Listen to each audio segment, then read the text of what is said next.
We are back in the Savage Kitchen. I'm Pat Cohn, and this is Executive Chef Scott Savage. Today, Scott is talking celery root. He's taking a bit of butter, heavy cream, and he's giving mashed potatoes a run for their money. Scott, talk to me about celery root. Well, it's something that a lot of people don't see that you can find in some of the grocery stores around here. I really like celery root. It's not used much, and we do it as a celery root puree. We use a little bit of potato sometimes with this recipe, which my sous chef just brought to me, which is a little different than what I'm used to. You really might not need those. I use little instant potatoes or a boiled potato. You might not need them in this recipe, which is really nice. So what you do is, this is what you're going to look like. This is what it looks like when you come out and buy it in the store. A little funky, almost looks like a jicama. Okay. And this is where the celery, the stalks actually grow here. Yeah. So this is the root. And then one of my favorite things, cream. We've got the cream and butter once again. Yeah.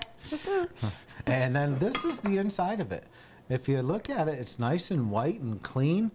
You smell it, it's pure celery. It is just amazingly pure celery. Really nice. And it really doesn't lose its flavor. The method of cooking this down in the cream, you kind of slow cook it. You don't want to boil it real fast because you don't want to burn the cream and burn the celery sitting on the bottom. Use a thick-walled pan if you have one. You want a little bit of thickness at the bottom. Take your time cooking it down, and basically what you're going to end up is, this is already pureed a little bit.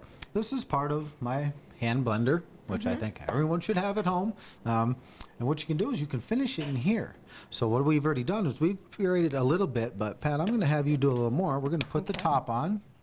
You've got your, I mean, this beautiful little attachment. Many uses for this. You've seen me use this on the Savage Kitchen a few times too. It's on there. Just go ahead and pulse it.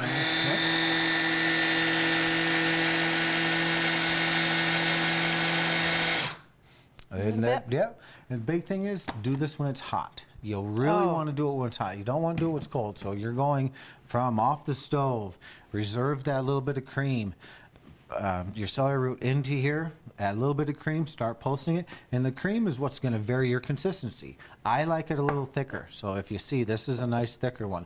If you want it more runny, like almost as a sauce, you could do this as a sauce. A little more cream to it. So there's just like many different ways to go about this. Real versatile and really good flavor. Like I said, you can just smell that celery. Smells and like celery. I'm a big celery fan, so this is right up my alley. And the time to cook this, is it? It's really not all that long. Like I said, you want to do it slow, but it'll probably take half an hour or so. Half an hour, 40 minutes. That's not bad. Depending upon how much you're doing. You know, if you've got a big family, if you're doing this, you know, for the holiday season or something, you're gonna, you know, buy 6 or 8 bulbs. It might take 40, 45 minutes to do.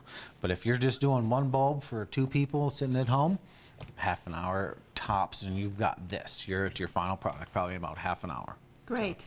Well, you're going to want to come back next week because we are going to do something with this celery root puree, and Chef will show us what to do.